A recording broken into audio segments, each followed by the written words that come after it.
서울이 잿더미가 된 3일간의 전쟁. 야, 너 6.25 전쟁이라고 하면 뭐가 제일 먼저 떠올라? 아마 교과서에서 배운 그 슬픈 역사, 아니면 할아버지 할머니가 들려주신 이야기 같은 게 생각날 거야. 그런데 오늘은 그 중에서도 진짜 가슴 아프고 드라마틱했던 순간, 바로 서울 전투에 대해 친구한테 이야기해주듯이 자세하게 풀어줄게. 이거 듣고 나면 6.25 전쟁이 얼마나 급박하고 참혹했는지, 그리고 서울이 얼마나 중요한 곳이었는지 다시 한번 깊이 깨닫게 될 거야. 자, 먼저 전체적인 그림부터 머릿속에 그려보자. 6.25 전쟁 초기, 그러니까 전쟁이 시작된 지 얼마 안 된 시점에 우리 대한민국의 수도 서울에서 엄청난 싸움이 벌어졌어. 이걸 우리가 역사적으로 제1차 서울 전투라고 부르는데, 정확히 1950년 6월 26일부터 28일까지 단 3일 만에 벌어진 일이야. 믿기 힘들겠지만 이 짧은 시간 동안 북한군이 서울을 점령하고 우리 국군은 어쩔 수 없이 한강 이남으로 급하게 후퇴해야만 했던, 정말이지 비극적인 순간이었어. 왜 이렇게 빨리 서울이 함락됐냐고? 그 배경을 좀 더 들여다보면 북한은 자신들의 전쟁 계획인 폭풍 작전을 세우면서 서울 함락이 전쟁의 승패를 결정짓는 아주 중요한 열쇠라고 판단했어. 그래서 그들은 서울을 향해 무려 2개의 군단이라는 어마어마한 병력을 투입해서 총공세를 펼친 거야. 상상만 해도 규모가 엄청나지.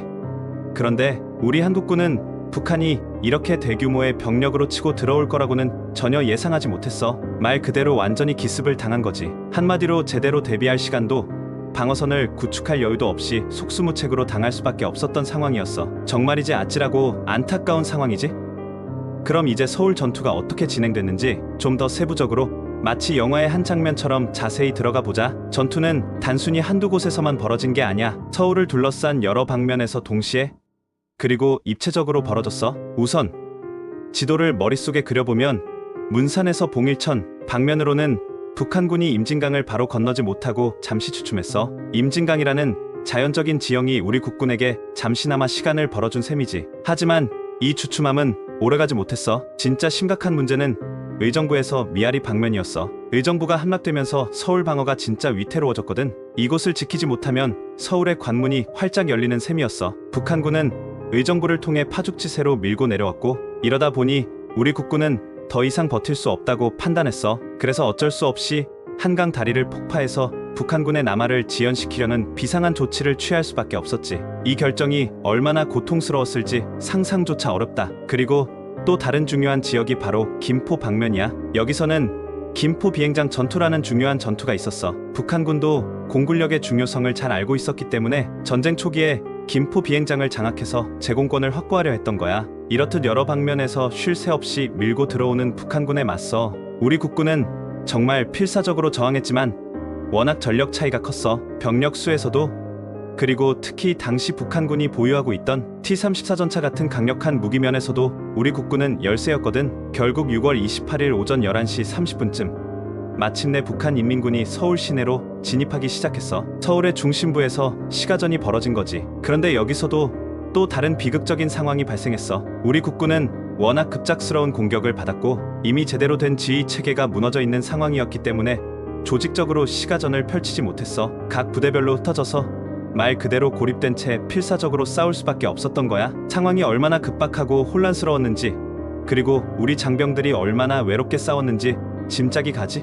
결국 개전 3일 만인 6월 28일 우리 대한민국의 자랑스러운 수도 서울이 적의 손에 함락되고 말았어. 정부와 국군은 급히, 그리고 허둥지둥 한강 이남으로 후퇴해야만 했어. 그야말로 아수라장이었지. 당시 정부는 시민들에게 피난 명령을 제대로 전달하지 못했고, 심지어 한강 다리 폭파도 너무 급작스럽게 이루어져서 많은 피난민들이 강북에 고립되는 안타까운 상황이 벌어지기도 했어. 한강 방어선에서 북한군을 최대한 지연시키려고 노력했지만 이미 전세는 기울어진 뒤였어. 정말이지 아찔하고 슬픈 순간이었을 거야. 수도를 적에게 내뒀다는 건 그 어떤 국민에게도, 그리고 국가에게도 엄청난 충격이자 비극이었을 테니까. 하지만 역사는 여기서 절망적으로 끝나지 않아. 서울이 한번 함락됐다고 해서 영원히 빼앗긴 건 아니었어. 오히려 이 함락은 국제사회의 관심을 촉발하고 유엔군의 참전을 이끌어내는 중요한 계기가 되기도 했어. 다행히 약 3개월 뒤 우리는 반격의 기회를 잡게 돼. 1950년 9월 15일에 모두가 잘 알고 있는 인천 상륙작전이 성공하면서 전세는 완전히 뒤집히기 시작해.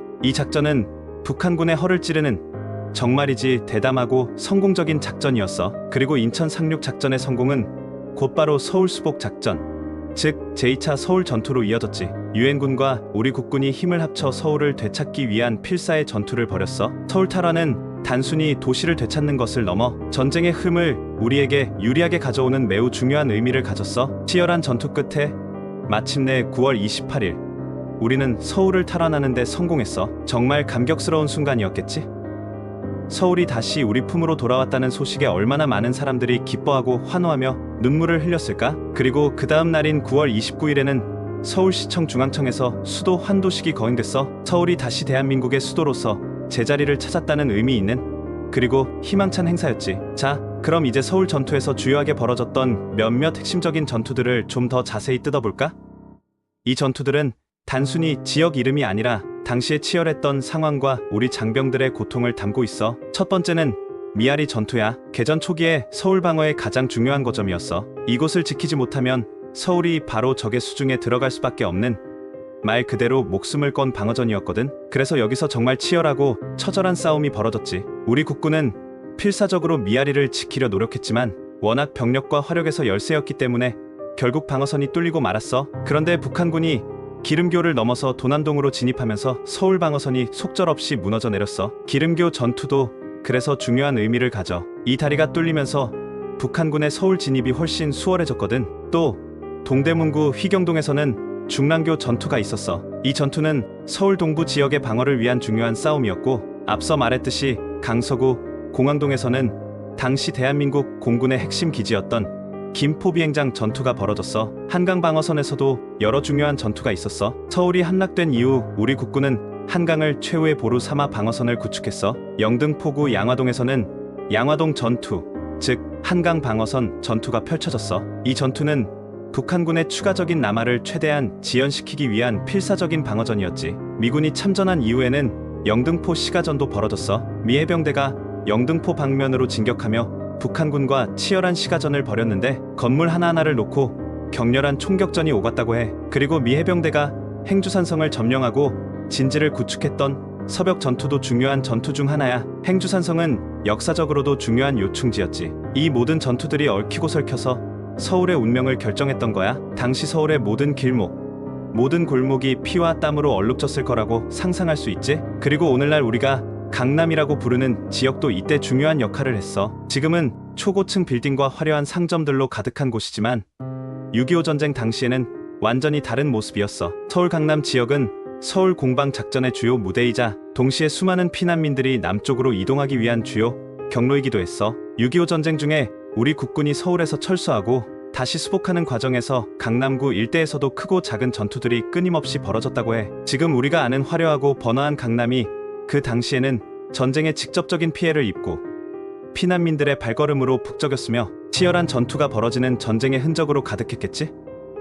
상상만 해도 왠지 모르게 숙연해지는 기분이야. 마지막으로 6.25 전쟁의 중요한 타임라인을 한번 다시 정리해볼까? 우리가 이 비극적인 역사를 잊지 않기 위해서라도 중요한 순간들을 정확히 기억하는 것이 필요하다고 생각해. 모든 것의 시작은 1950년 6월 25일이었어. 바로 북한이 새벽에 기습적으로 남침을 감행한 날이지. 그리고 불과 이틀 뒤인 6월 27일에는 당시 대통령이었던 이승만 대통령이 서울을 떠나 피신해야만 하는 상황이 발생했어. 그리고 다음 날인 6월 28일 우리 민족에게 가장 뼈아픈 순간 중 하나인 수도 서울 함락이라는 비극을 맞았지. 전쟁 발발 단 3일 만에 수도가 적의 손에 넘어간 거야. 하지만 우리 민족은 좌절만 하고 있을 순 없었어. 전 세계의 도움을 받으며 반격을 준비했고 마침내 9월 15일 전세를 완전히 뒤집는 인천 상륙 작전이 성공했어. 이 작전은 정말이지 신의 한 수라고 불릴 정도로 대단한 작전이었어. 그리고 인천 상륙 작전의 성공을 발판 삼아 9월 28일에는 드디어 서울을 수복하는 데 성공했어. 잃어버렸던 수도를 다시 우리 품으로 되찾는 감격스러운 순간이었지. 어때? 이렇게 듣고 나니까 6.25 전쟁, 특히 서울 전투가 얼마나 급박하게 돌아갔고 얼마나 중요했으며 또 얼마나 많은 희생을 치러야 했는지 좀 더 와닿지?